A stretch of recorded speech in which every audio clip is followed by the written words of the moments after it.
안녕하세요, 호호입니다. 오늘은 조선왕조실록 태조 1년 1392년 8월 20일부터 읽어보겠습니다. 이방석을 왕세자로 삼다. 어린 서자 이방석을 왕세자로 삼았다. 처음에 공신, 배경념, 조준, 정도전이 세자를 세울 것을 정하면서 나이와 공로를 기준으로 삼을 것을 정하려고 하였는데 주상은 강씨를 중히 여겨 이방번에게 뜻을 두고 있었다. 그런데 이방번은 광망하고 경솔하여 형편없었으므로 공신들이 곤란하게 여겨 사적으로 서로 말하기를 만약 반드시 강씨 소생을 세우려고 한다면 막내 아들이 조금 낫겠다 하였다. 이때에 이르러 주상이 누구를 세자로 삼을 만하냐고 물었는데 장자나 공로가 많은 자를 세워야 한다고 직언하는 자가 없었다.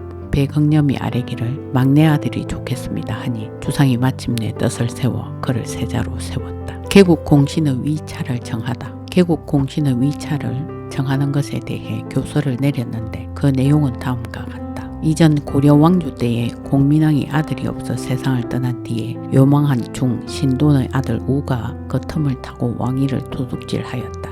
그는 주색에 빠져 무도한 짓을 하고 멋대로 살육을 자행하였으며 무진년 1388 우왕 14에는 함부로 군대를 일으켜 삼국의 영토를 범하려고 하였는데 여러 장수들이 대의에 의거하여 군사를 돌리니 우는 그제야 자신의 죄를 알고서 아들 장에게 왕위를 전하였다. 그리하여 왕씨의 대가 이미 끊어진 지 16년이 되었는데 그래도 종친 중에서 택하여 정창 부원군 왕요에게 국사를 임시로 다스리게 하였다. 그런데 요도 사리에 어둡고 법도를 지키지 않아 대체를 보고 먼 앞날을 헤아리는 안목이 없어 눈앞의 작은 이익만 보았으며 사적인 관계가 있는 사람들만 알아주고 공로가 있는 사람들은 알아주지 않았다. 그리고 전제에 있어서는 경계가 바르게 되는 것을 싫어하였고 나라의 창고는 자식과 사위들을 복양하느라 고갈되었다. 바른 사람과 군자들을 시기하고 끓일 뿐만 아니라 반드시 죄를 뒤집어 씌우려고 한 반면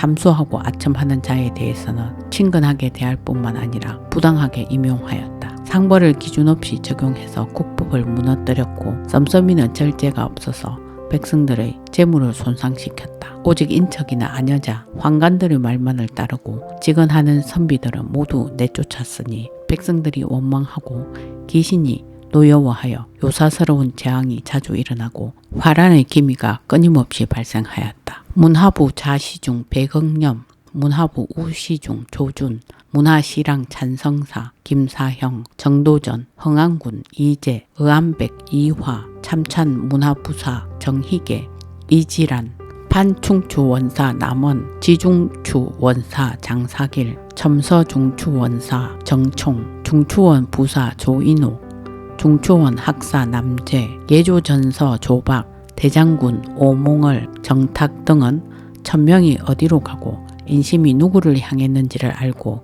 백성과 사직을 위하는 대의에 따라 의심하지 않고 계책을 결정한 다음 과인을 추대하여 대업을 함께 이루어 그 공이 매우 컸으니 황하가 허리띠처럼 되고 태산이 숫돌처럼 작아진다 해도 그 공을 잊기 어렵다. 판삼사사 윤호, 공조전서 이민도, 대장군 박포, 예조전서 조영규, 지중추 원사 조반, 평양 윤 조온, 동지중추 원사 조기, 자부성지 홍길민, 성균관 대사성 유경, 판사복시사 정용수, 판군자 감사 장담 등은 모의에 참여하여 과인을 추대하였으니 그 공이 또한 크다. 도성지 안경공, 중추원 부사 김균, 전 한양 윤 유원정, 전 지신사 이직, 자성지 이건, 호조전서 오사충, 형조전서 이서, 판정중 시사 조영무, 전 예조판서 이백유, 판봉상시사 이부, 상장군 김노, 손흥종,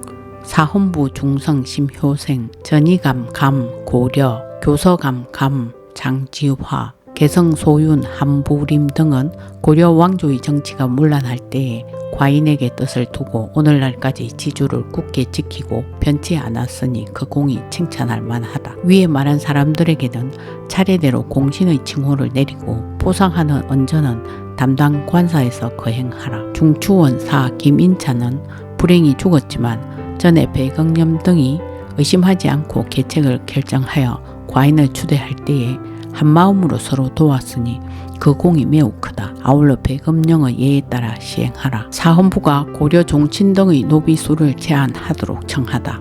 사헌부가 상소하기를 신들이 생각건대 편안할 때에도 위태로울 때를 잊지 않고 잘 다스려질 때에도 어지러웠을 때를 잊지 않는 것이 나라를 다스리는 일반적인 원칙입니다. 전하께서 너그럽고 인자한 도량과 용감하고 지혜로운 자질로 하늘의 뜻에 부응하고 사람들의 마음을 따라 이제 우리나라를 소유하게 되자 온 나라 사람들이 각기 생업에 편안히 종사하고 있습니다. 그러나 세상이 이미 편안하고 잘 다스려진다고 해서 다시 먼 앞날을 헤아리지 않으면 왕업을 후대에 잘 개성하게 하는 계책에 있어 어떻다고 하겠습니까? 신들이 삼가 생각건대 전하께서는 천성이 살리기를 좋아하여 죄를 지은 자들도 각기 생명을 보존시켜 주시니 큰 은혜와 지극한 덕은 하늘처럼 다함이 없습니다. 그러나 왕씨가 다스린 500년 동안에 종친과 검문세가들이 노비를 많이 모아서 천여 구를 소유한 경우도 있습니다. 지금 죄를 지어 귀양 간 사람의 노비가 서울과 지방에 흩어져 있으면서 유배 간 곳을 왕래하고 경성, 개경을 출입하고 있습니다. 지금 국가에서 방비하고 있지만 태평한 세월이 오래되고 원망을 품은 무리들이 번성해져 이들이 기회를 틈타 준동한다면 작지 않은 극정거리가 될 것입니다. 고려시대 오도와 양계의 역자, 진척, 부곡인들은 모두 고려 태조에게 명령을 거역한 자들로서 천역을 지게 된 것입니다. 성상의 덕이 왕씨보다 훨씬 너그럽고 넓어 죄를 지은 사람도 천역을 면하게 해주었지만 그들에게 노비까지 다 줄 수는 없습니다. 바라건대 적당히 헤아려 정해준 것 외의 인원은 모두 국가에 기속시키도록 하소서 하였는데 주상이 하교하기를 고려의 종친과 양부 이상에게는 노비 20구를 주고 그 이하의 관원에게는 노비 10구를 주고 그 나머지는 국가에 기속시키라 하였다.